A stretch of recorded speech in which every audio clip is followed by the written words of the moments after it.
Куманово. Новото жариште во Македонија од COVID-19 бара 14-дневен карантин на општината. Кризниот штаб и градот предложија, но Филипче вчера одби. И покрај големата бројка на заболени, плоштадот е преполн со луѓе. Кумановчани раздвижени, си ги вршат секојдневните обврски. Пензионерите ги окупираа клупите, а оние кои не плателе сметки правеа долги редици, кои можевме да ги забележиме и пред маркетите.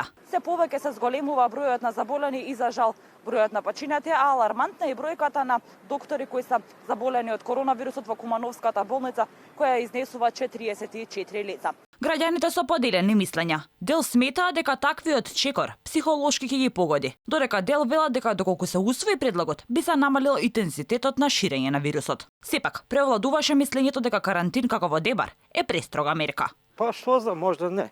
Јас го молам Господа не му одобрат, бидејќи навистина психички ќе се побудалиме дома. Мојот став е не треба 14 дена. Тој е психички за народ.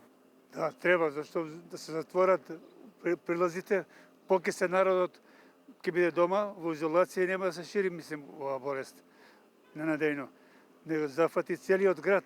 Првиот човек на Куманово и покрај тоа што Филипче рече дека нема потреба од таква мерка, останува на ставот дека забранетото влегување и излегување од градот треба да се реализира. Ние мерките ги побаравме уште пред извесен период. Вчера повторно ги побаравме тие мерки, контролиран карантин.